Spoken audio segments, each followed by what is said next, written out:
মৰমৰ ছাত্ৰ-ছাত্ৰীসকল, আজি আমি আৰম্ভ কৰিছোঁ তৃতীয় শ্ৰেণীৰ গণিতৰ পাঠ্যপুথি আমাৰ গণিতৰ পাঠ ৫ বিয়োগ। ইয়াত আমি বিয়োগ কৰা নিয়ম সহজ আৰু সঠিকভাৱে বুজাই দিবলৈ চেষ্টা কৰিছোঁ। তোমালোকে যদি ভিডিঅ'টো চাই ভাল পোৱা তেনেহ'লে প্লিজ চেনেলটো ছাবস্ক্ৰাইব কৰি দিবা। Thank U.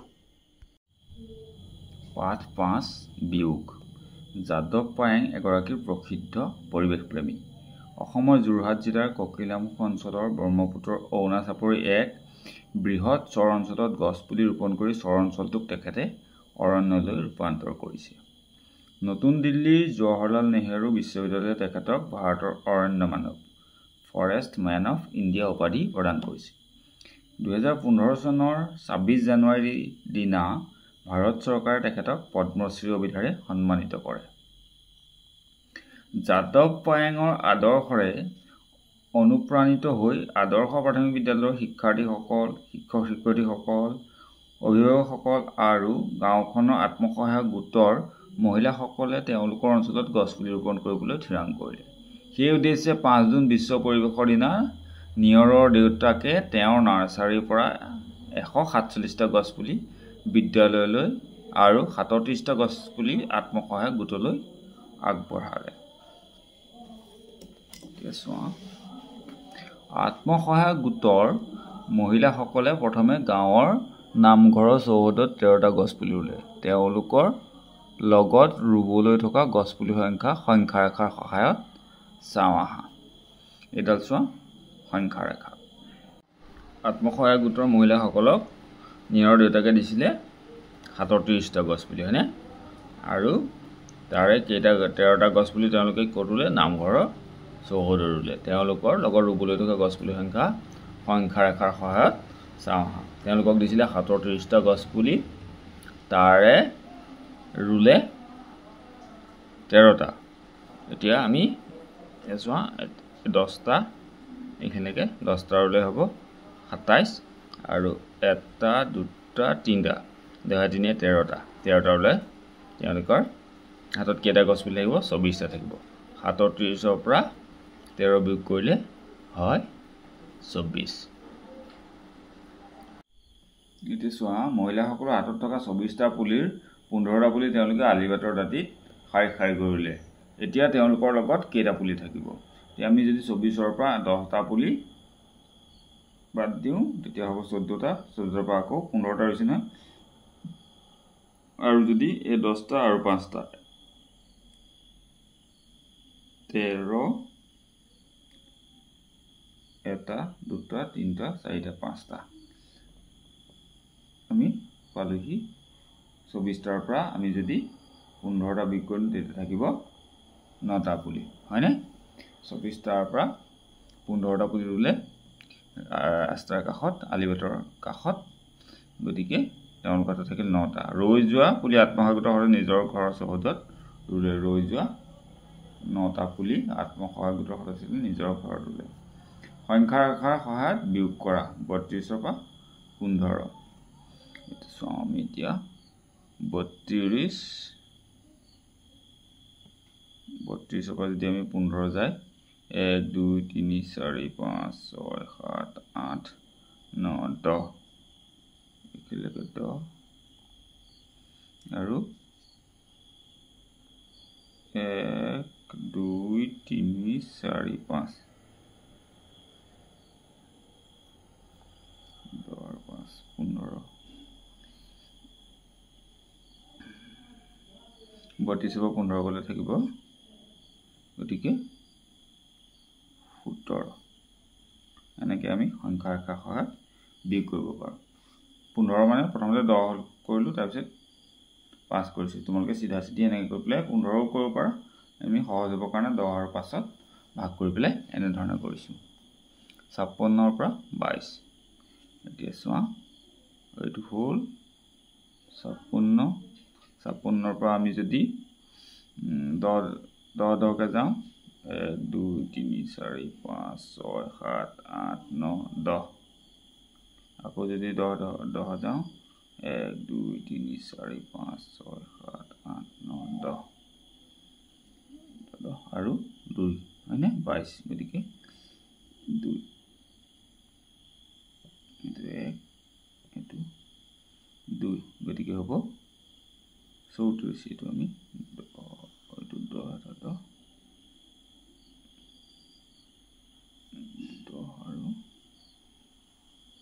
এইটো 10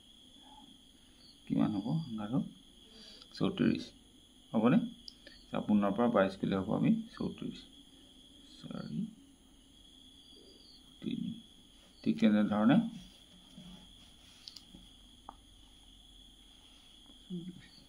তেনেধৰণে এইটো তোমালোকে নিজে কৰিবা আৰু যদি নোৱাৰা কমেন্ট কৰিবা তেতিয়া মই এইটো কৰি দিম ইয়াৰ পিছত আমি এতিয়া চাওঁ বিদ্যালয়খনত কোনে কেইটা গছ পুলি ৰুলে চাওঁ আহাচোন শিক্ষক আৰু অভিভাৱকসকলে মিলি 147টা পুলিৰ পৰা 12টা পুলি ৰুলে ৰুবলৈ কিমান পুলি থাকিল চাওঁ আহা গছ পুলি আছিল 147টা তাৰে ৰুলে 12টা ৰুবলৈ কিমান বাকি থাকিব এতিয়া শতক এইটো 100 তাৰপিছত 147 হ'বলে এইটো দহকত আছে 10 10 4টা 40 আৰু একক আছে 7টা হ'ব 140 আৰু 7 147 ইয়াত 100ৰ বাবে এইটো আৰু 10ৰ বাবে এনেকুৱা এডাল আৰু 1ৰ বাবে এনেকুৱা এটা ব্যৱহাৰ কৰা হৈছে 12টা গছ পুলি ৰোৱাৰ পিছত ৰুবলৈ পুলি থাকিলে পুলি আছিলে 147টা হয়নে 100 তো 10 10 4টা 40 আৰু এনেকুৱা 7টা 147টা এতিয়া তাৰে ৰুলে কিমান 12টা ইয়াত 10টা আৰু ইয়াৰ পৰা দুটা কাটি দিলে 10টা আৰু দুটা 12টা গ'ল তেতিয়া থাকিলে 130 আৰু 1 2 3 4 5 135 থাকিলে 130 আৰু 5 135 147ৰ পৰা 12 গ'লে থাকে 135 7ৰ পৰা 2 গ'লে 5 4ৰ পৰা 1 গ'লে 3 আৰু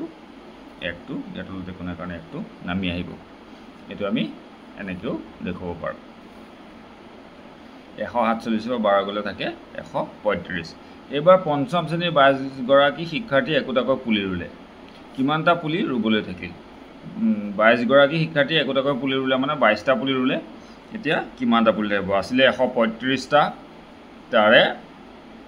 22টা পুলি ৰুলে 10 10 দুটা গ'ল 20 আৰু দুটা 22টা ৰুলে এতিয়া কিমানটা থাকিব 100 তাৰপিছত 10 আৰু 3 100 10 আৰু 3 মানে 113টা থাকিলে 135 পৰা 22টা গ'লে থাকে 113 হ'ব এটো ইয়াত বিয়োগটো কৰিও দিছে 5ৰ পৰা 2 গ'লে 3 3ৰ পৰা 2 গ'লে 1 আৰু 1টো নামি আহিলে ইয়াৰ তলত যেটো একো নাই এতিয়া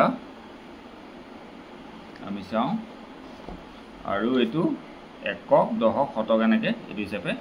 দেখুৱাই দিছে এতিয়া চোৱা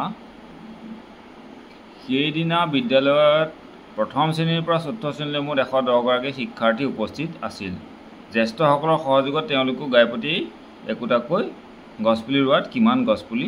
থাকিল চাওঁ আহা গছপুলি আছিল 113টা আছিল তাৰে 110 গৰাকী আহিছিলে গতিকে 100 আৰু 10 গ'ল এতিয়া কিমান থাকিলে তিনটাহে থাকিলে হয়নে গতিকে 100টো নাই 10টো নাই এককত তিনটা থাকিলে এতিয়া 113ৰ পৰা 110 গ'লে থাকিলে 3 হয় 113ৰ পৰা 110 গ'ল থাকিল 3 এতিয়া ৰৈ যোৱা গছপুলি এদিনো বিদ্যালয় ক্ষতি নকৰা শিক্ষাৰ্থীক প্ৰধান শিক্ষকে পুৰস্কাৰ হিচাপে আগবঢ়ালে বাকি কেইটা তিনটা বাকি থাকিলে তিনটা গতিকে বাকি তিনটা গছপুলি এদিনো বিদ্যালয় ক্ষতি নকৰা সদায় বিদ্যালয় অহা ল'ৰা ছোৱালীক প্ৰধান শিক্ষকে পুৰস্কাৰ হিচাপে দিলে এতিয়া বিয়োগ কৰো আহা এতিয়া চোৱা বিয়োগ কেনে কৰিব লাগে একক দহক আৰু শতক ইয়াত আছে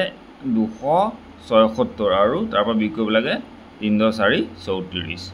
এতিয়া 6 পৰা 4 গ'লে থাকিল কিমান থাকিব 2 থাকিব 6টাৰ পৰা 2 4টা গ'লে থাকিল 2 এটো তোমালোকে নেওতা মুখস্থ কৰি কৰিব পাৰা আঁচ পাৰি কৰিব পাৰা বা আঙুলিত গন্তি কৰিও কৰিব পাৰা এতিয়া যদি আমি চাওঁ এতিয়া ধৰা এডাল দুডাল তিনডাল চাৰিডাল পাঁচডাল ছডাল আছিলে ছটা আছিলে তাৰে 4টা গুচি গ'ল 1 2 3 4 এটো যদি কাটি দিওঁ কেটা থাকিব 2টা থাকিব এনেকৈ কৰিব পাৰা তাৰ পিছত এটো চোৱা দহকৰ ঘৰত আছিলে 7 আৰু তাৰ পৰা গ'ল 3 7ৰ পৰা 3 গ'লে থাকিলে 4 হয়নে আৰু ইয়াত 2 তলত একো নাই গতিকে এটো 2টো আমি শতকত একো নাই গতিকে আমি 2টো নমাই দিব পাৰো গতিকে 242 ঠিক তেনে ধৰণে তোমালোকে এই দুটা অংক কৰিবা তাৰ পিছত এটো শতকতো আছে এককতো আছে দহকতো আছে একক দহক শতক আটাইকেইটাতে আছে এতিকে গতিকে কৰি চাওঁ 8ৰ পৰা 4 গ'লে থাকিল 4 তোমালোকে নেওতা মুখস্থ কৰি লবা নহলে এনেকৈ আস্তানিও কৰিব পাৰা নহলে আঙুলিটো কৰিব পাৰা দহকত আছে 9 আৰু 9ৰ পৰা বিগ কৰিব লাগে 8 গতিকে 9ৰ পৰা 8 গ'লে থাকিল 1 শতকত আছে 2 আৰু 2 পৰা বিগ কৰিব লাগে 1 গতিকে হ'ব 2 পৰা 1 গ'লে থাকিল 1 এনে ধৰণে তোমালোকে এইকেইটাও অংক কৰিবা হ'বনে তাৰ পিছত এতিয়া মই কেইটামান প্ৰশ্ন দিয়া আছে এইকেইটা আমি বহিত কৰিম এতিয়া আমি এইটো কৰি চাওঁ কটো আছে চাহপাত চিঙাৰ বাবে চামেলিৰ মাকে 570 টকা পালে চামেলিৰ বাবে ৰঙা ফিটা চুলা এটা আৰু মুড়িৰ লাৰু কিনোতে খৰচ হ'ল 220 টকা তেওঁৰ হাতত কিমান টকা জমা থাকিল এতিয়া এটো কেনেকৈ হ'ব এটো চোৱা এতিয়া চামেলিৰ মাকে কিমান টকা পাইছিলে চামেলিৰ মাকে পাইছিলে 570 টকা চামেলিৰ মাকে পাইছিলে 570 টকা তাৰে খৰচ হ'ল এইকিটা কামত খৰচ হ'ল কিমান টকা 220 টকা গতিকে চামেলিৰ মাকৰ হাতত থাকিব কিমান এটো আমি বিয়োগ কৰিব পাৰো এটো এনেকৈ লিখি ল'ব পাৰা চামেলিৰ মাকৰ হাতত আছিল 570 টকা খৰচ হ'ল টকা এটাকে জমা থাকিল এটো এনেকৈ কৰিব পাৰা এতিয়া 0 পৰা 0 হ'লে 0 হ'ব এতিয়া 7ৰ পৰা 2 গ'লে কিমান 5 আৰু 5ৰ পৰা 2 গ'লে আমাৰ থাকিব কিমান 3 গতিকে কেই টকা থাকিলে জমা 350 টকা হ'বনে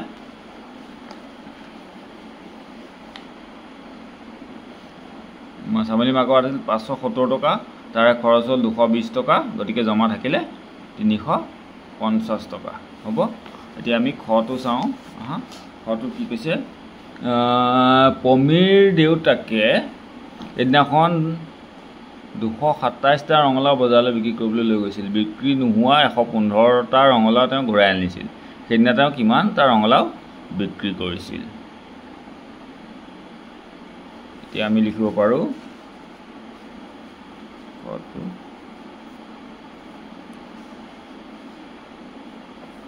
ৰঙালাও নিছিল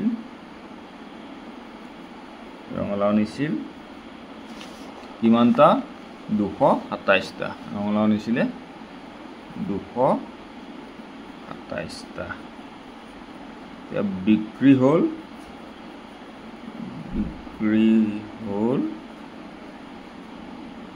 বিক্ৰী কিমানটা হ'ল বিক্ৰী হ'ল 115টা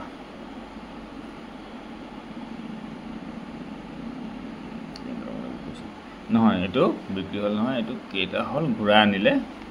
115টা ঘূৰাই আনিলে ঘূৰাই আনিলে 115টা বিক্ৰী হ'ল কিমানে বিক্ৰী হ'ল চোৱা 7 পৰা 5 গ'লে 2 2 পৰা 1 গ'লে 1 আৰু 2 পৰা 1 গ'লে 1 গতিকে ৰঙালাও নিছিলে 227টা আৰু ঘূৰাই আনিলে 115টা গতিকে বিক্ৰী হ'ল 112টা এনে কৰিব পাৰিবানে তোমালোকে অংক তোমালোকে যোগনীয়তা বিয়োগনীয়তা এইখিনি মুখস্থ কৰি ল'বা আৰু যোগনীয়তা বিয়োগনীয়তা মুখস্থ নাথাকিলেও কেনেকৈ কৰিব পাৰি মই প্ৰথমতে দেখাই দিছিলোঁ 8টানি এতিয়া ধৰা 7টাৰ কাৰণে 7ডাল 8 টানিলা 1 2 3 4 5 6 7 আৰু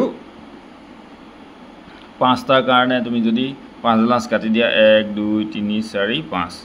তে কেইটা থাকিব কিমান থাকিব 2 গতিকে 7ৰ পৰা 5 গুচি গ'লে কিমান থাকে 2 হয়নে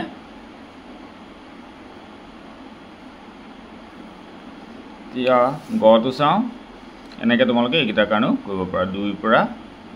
1 গুচি গ'লে 1 2 পৰা 2ৰ পৰা 1 গুচি গ'লে 1 এনেধৰণেও কৰিব পাৰা তাৰপিছত গ চোৱা বাগিচা এখন 120টা ফুলৰ পুলি আছে বাগিচাখনৰ কিমানটা ফুলৰ পুলি হ'লে মুঠ পুলিৰ সংখ্যা 150 হ'বগৈ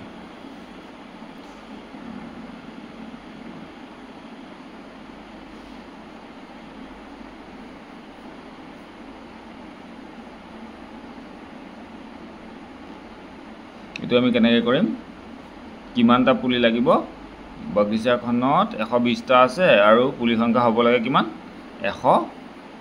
150টা হ'ব লাগে 150টাৰ পৰা যদি আমি 120টা বিয়োগ কৰি দিওঁ তেতিয়া আমি আৰু কেইটা হ'লে 120টাৰ লগত কেইটা হ'লে 150 হ'ব এইটো আমি গম পাই যাম হয়নে এইটো চোৱা 0 0ৰ পৰা 0 গ'লে 0 আৰু 5ৰ পৰা 2 গ'লে থাকিলে 3 হয়নে আৰু 1ৰ পৰা 1 গ'লেও 0 গতিকেটো আমি এইফালে বাওঁফালে 0টো পাতিব নালাগে গতিকে আমি গম পাম কেইটা 30টা হয়নে 150টাৰ লগত 120টাৰ লগত 30টা যোগ হ'লে হ'ব